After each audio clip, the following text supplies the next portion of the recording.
Bonjour à tous, j'espère que vous vous portez très bien tous dans cette période difficile avec le coronavirus. Vous me posez la question de savoir comment vont les Baréas. Écoutez, première chose à savoir, c'est que on travaille. On travaille sur plusieurs volets. Le recrutement, comme vous l'avez vu sur les journaux, sur les médias en général. Le dernier en date, recruter Silvio. Deuxième point, je dois le dire, j'ai la chance d'avoir une équipe en France avec Omar, avec Sylvain, entre autres, qui travaille bien. Donc on est en train de penser à l'avenir. L'avenir, c'est des joueurs plus jeunes pour les Baréas du futur. Donc ils sont en train de me monter une liste d'une vingtaine de joueurs malgaches, d'origine malgache, susceptibles de venir nous renforcer ou nous compléter. Voilà. Deuxième point qu'on travaille actuellement, c'est le visionnage de nos futurs adversaires, Côte d'Ivoire, Éthiopie, Niger, et pas simplement cela, aussi les adversaires qu'on va jouer dans le cadre de la Coupe du Monde, sachant qu'on ne sait pas quand on va jouer. J'en viens tout de suite à ça. Je serais très étonné, connaissant la sagesse du président Hamad, qu'on puisse jouer d'ici octobre ou novembre.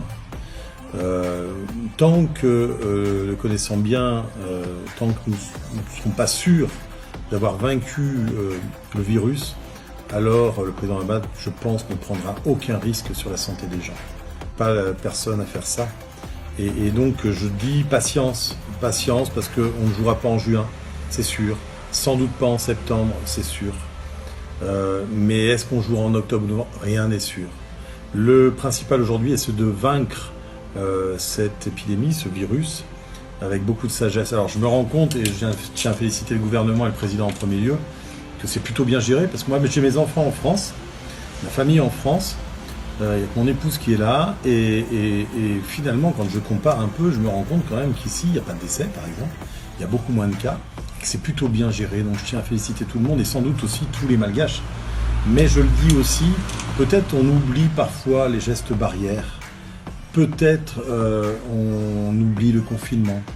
Peut-être on ne fait pas attention, encore que je trouve que tout le monde porte des masques, mais peut-être on ne fait pas simplement attention à ces 1 mètre ou 1,50 m qu'il faut entre chacun. Voilà. Je dis qu'il faut qu'on reste très sérieux, même si on a la chance d'être dans un pays qui gère plutôt bien la crise.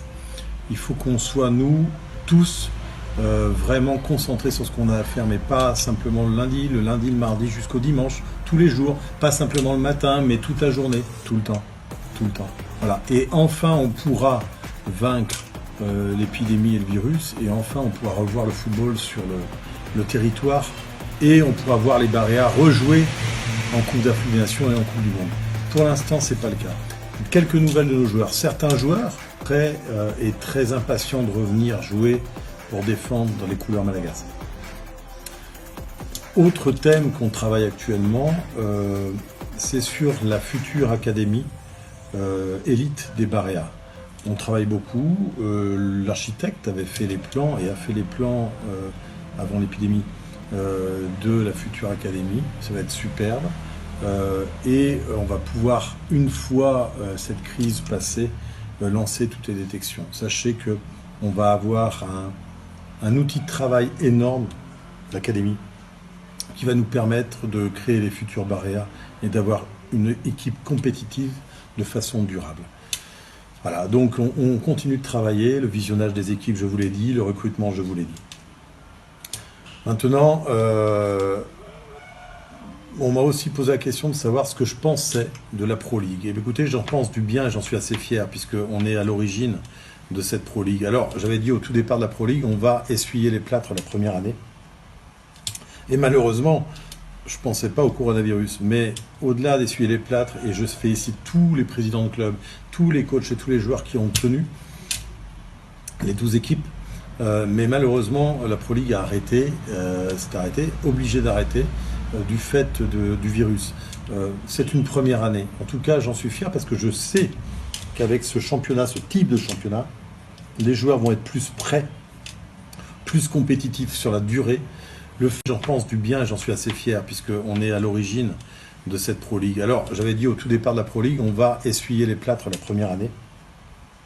Et malheureusement, je ne pensais pas au coronavirus, mais au-delà d'essuyer les plâtres, et je félicite tous les présidents de club, tous les coachs et tous les joueurs qui ont tenu les 12 équipes, mais malheureusement, la Pro League a arrêté, obligé d'arrêter du fait du virus. C'est une première année. En tout cas, j'en suis fier parce que je sais qu'avec ce championnat, ce type de championnat, les joueurs vont être plus prêts, plus compétitifs sur la durée. Le fait qu'il y ait des matchs tous les week-ends est positif, constructif. On aura de meilleures équipes locales. Et j'en viens à ça, quelque chose de très important pour moi. Bien sûr qu'on pense au Barea, mais je pense aussi à toutes les équipes nationales, autres, locales, garçons, filles, jeunes. Je veux vraiment qu'elles soient compétitives et qu'enfin, on fasse jouer les meilleurs.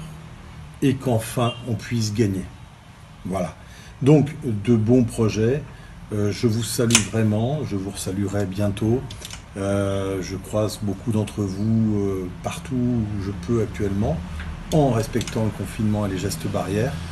Mais sachez qu'on est vraiment au travail et qu'on a envie que les Barea aillent au bout, à la CAN future, peut-être à la Coupe du Monde, on essaiera, et que toutes les équipes locales, Chan, filles et jeunes, puissent montrer de bons résultats et porter haut les couleurs monégasques. Je vous dis à bientôt. Au revoir.